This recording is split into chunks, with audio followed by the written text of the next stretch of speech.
Assalamualaikum warahmatullahi wabarakatuh. Halo Sobat Podcast semua, selamat datang di episode terbaru kami di mana kita akan membahas isu-isu hangat yang sedang ramai diperbincangkan publik. Nah, topik kita yang akan diangkat hari ini adalah soal kasus mengenai angka fantastis yaitu 271 triliun rupiah. Kasus ini akan mengaitkan nama seorang pengusaha ternama yaitu Harvey Mois yang juga dikenal sebagai suami dari artis kondang Sandra Dewi.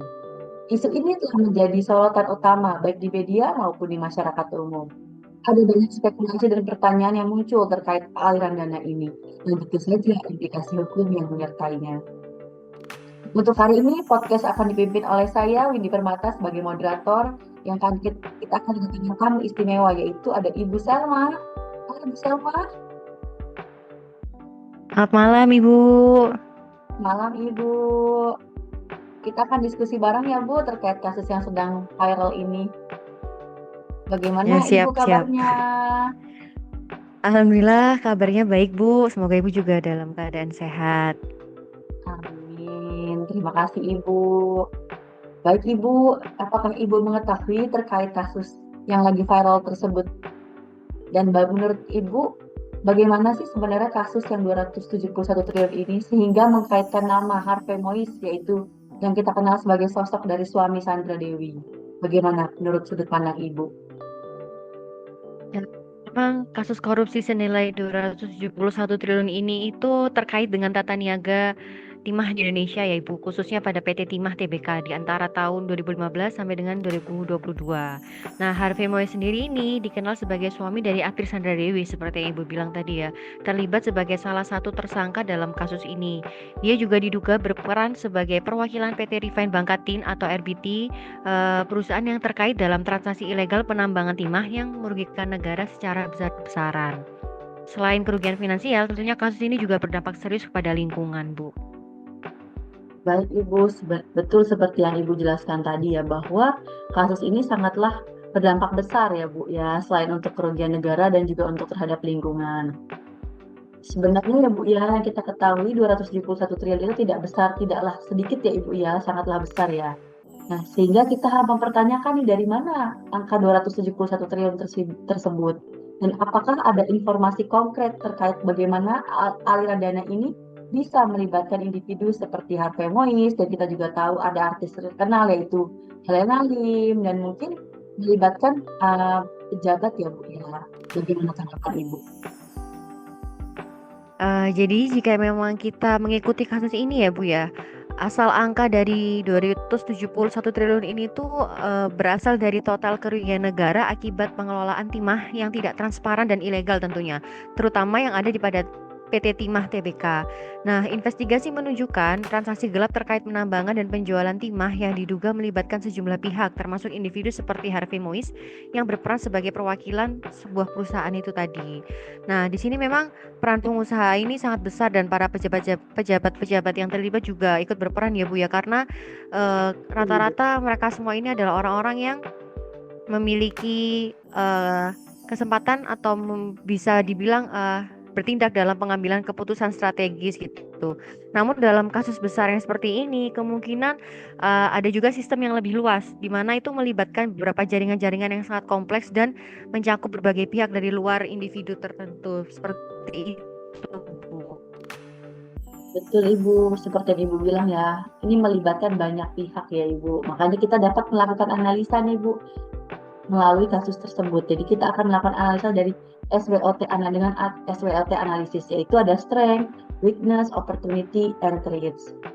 Boleh bantu Ibu share screen terkait SWOT yang akan kita bahas pada hari ini? Boleh Bu, saya izin share screen ya. Baik Ibu, silahkan. Sudah terlihat ya Ibu? Sudah Ibu, Alhamdulillah. Ibu, mungkin kita akan bahas satu-satu ya Bu ya. Sedangkan kita tahu SWOT analisis ini Baik. kekuatan, kelemahan, apa adanya peluang, opportunity, dan mungkin adanya ancaman. Kita bahas dari segi kekuatannya dulu ya Ibu ya.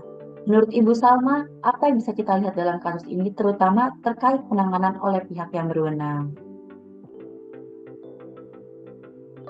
Oke, izin saya menjawab ya Bu ya. Jadi menurut saya jika kita lihat dari kekuatan hukum di mana sistem hukum kita ini sebenarnya telah menunjukkan kapasitas untuk menangani kasus korupsi yang berskala besar. Langkah-langkah seperti penahanan dan penyelidikan terhadap tokoh penting termasuk Harvey Mois menunjukkan bahwa hukum berlaku sama bagi semua orang tanpa terkecuali. Kemudian terkait poin perhatian publik dan media. Jadi kasus ini telah menarik perhatian luas, tidak hanya karena besarnya nilai kerugian negara, tapi juga karena keterlibatan figur publik seperti Sandra Dewi dan memiliki media ini juga memiliki peran dalam mendorong transparansi dan memastikan kasus ini tidak tenggelam di balik skandal-skandal lainnya. Mungkin seperti itu ya, Bu. Ya baik Ibu, dari segi kelemahan tadi sudah dijelaskan dari segi kekuatan, mohon maaf, sudah dijelaskan oleh Ibu Selma, yaitu adanya kekuatan hukum dan perhatian publik dan media. Mungkin di sini kita akan membahas dari segi weakness atau kelemahannya, yaitu ada pengaruh politik dan pengaruh ekonomi, di mana terdapat faktor-faktor eksternal seperti tekanan politik atau pengaruh dari kelompok ekonomi tertentu yang dapat berpengaruh.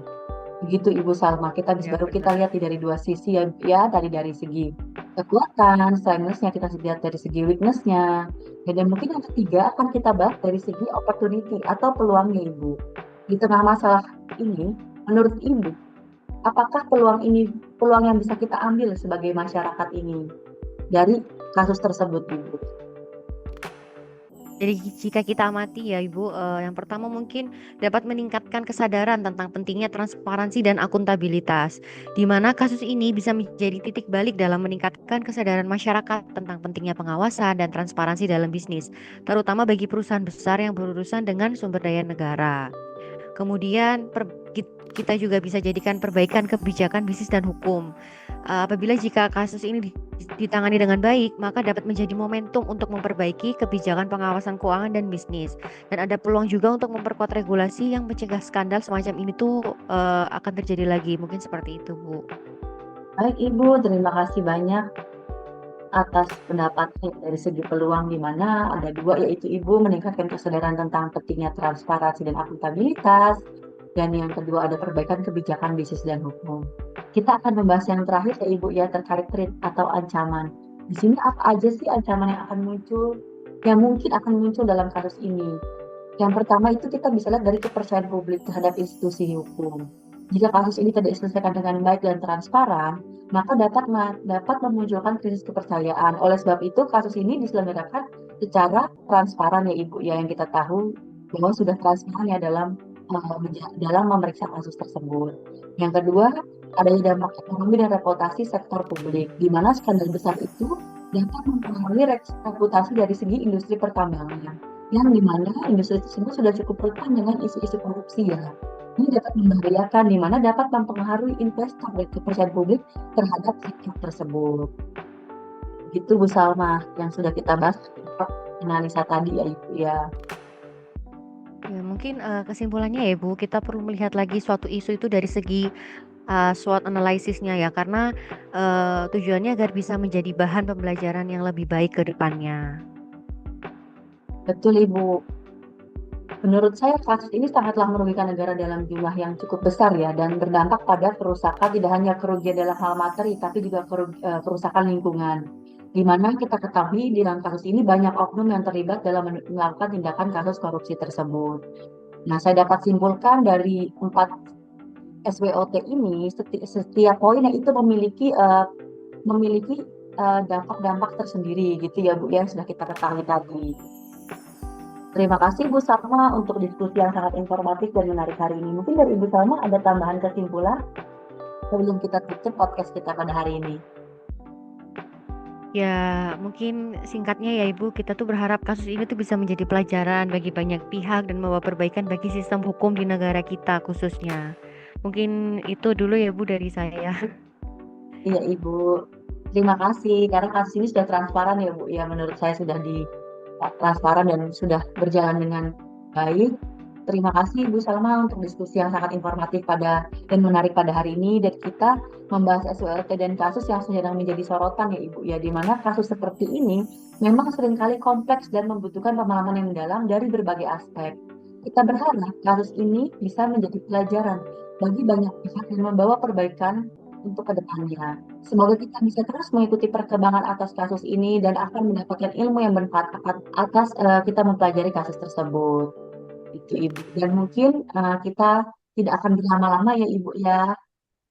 Kita akan menutup podcast kita pada hari ini. Sampai jumpa di episode berikutnya Ibu Salma dan teman-teman Sobat Podcast. Tetap jaga kesehatan dan selalu kritis dalam menyikapi berita. Jangan lupa follow, like, comment, dan subscribe ya teman-teman semua. Assalamualaikum warahmatullahi wabarakatuh.